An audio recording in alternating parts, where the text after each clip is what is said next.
Hatimaye Waziri Mkuu Benjamin Netanyahu ameomba radhi kupatiwa msamaha na rais wa taifa hilo la Israel. Ikumbukwe wiki chache zilizopita rais wa Marekani Donald Trump alimwombea msamaha kwa rais wa nchi hiyo ya Israel.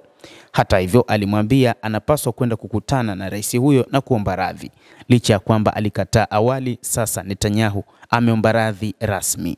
Waziri Mkuu mnamo siku ya Jumapili amemwomba radhi rais wa nchi hiyo kumpatia msamaha kwa makosa ya rushwa ambayo yanamkabili. Netanyahu ambaye amekuwa akipambana na mfumo wa sheria wa nchi hiyo kutokana na mashtaka yanayomkabili amesema ombi lake lina lengo la kuiunganisha tena nchi hiyo hasa katika wakati mabadiliko makubwa kwenye kanda ya Mashariki ya Kati.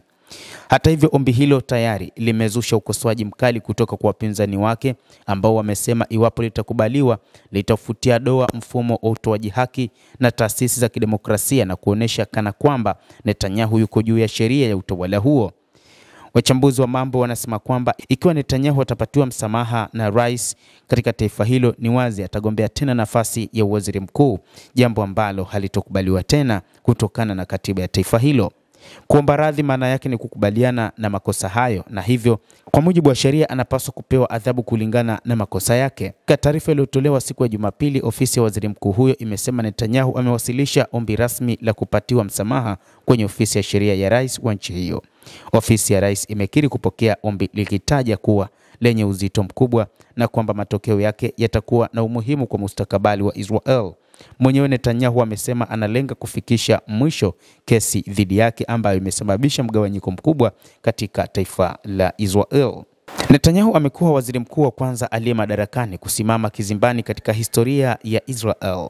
Anatuhumiwa kwa ulaghai, kuvunja kiapo cha utumishi na kupokea rushwa katika kesi 3 tofauti zinazomtuhumu kutoa upendeleo kwa wafuasi wake matajiri. Hadi sasa bado hajatiwa hatiani kwa makosa yoyote yanayomkabili. Mwenyewe anakanusha madai dhidi yake na amelaani kesi hizo akizitaja kuwa mashtaka ya kumsaka mchawi yaliyopaliliwa na vyombo vya habari, polisi na mahakama.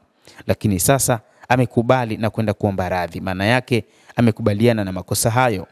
Ombi la Netanyahu limewasilishwa wiki kadhaa baada ya rais Donald Trump wa Marekani kumrai rais Isaac Herzog kumsamehe waziri mkuu huyo.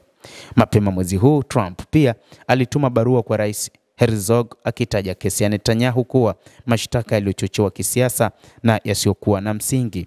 Katika ujumbe wa video, Netanyahu amesema kesi dhidi yake imeligawa taifa na kwamba msamaha utarejesha umoja ndani ya Israel.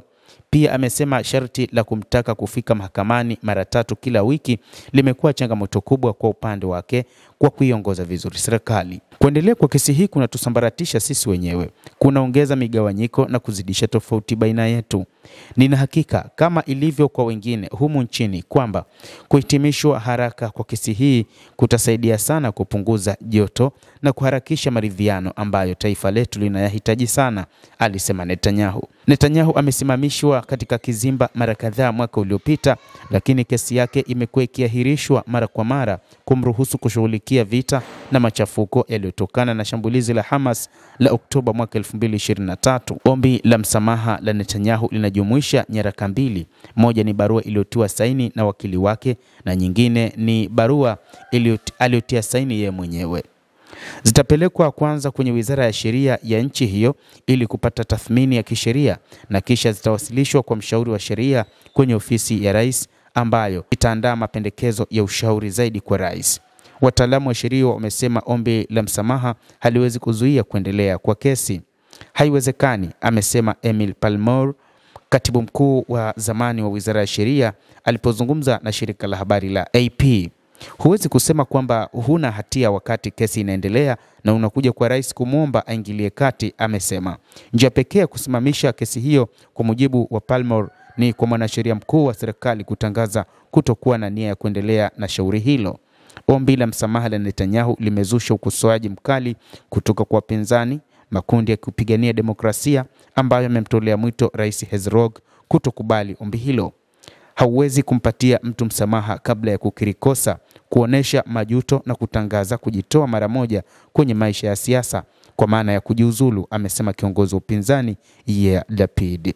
Mtazamaji wa The World News, endelea kutufuatilia na nikusihi usisahau kulike, usisahau kucomment, kadhalika na kusubscribe channel yetu hii. Mimi ni Adam Hussein, endelea kuwa nasi wakati wote, endelea kutufuatilia.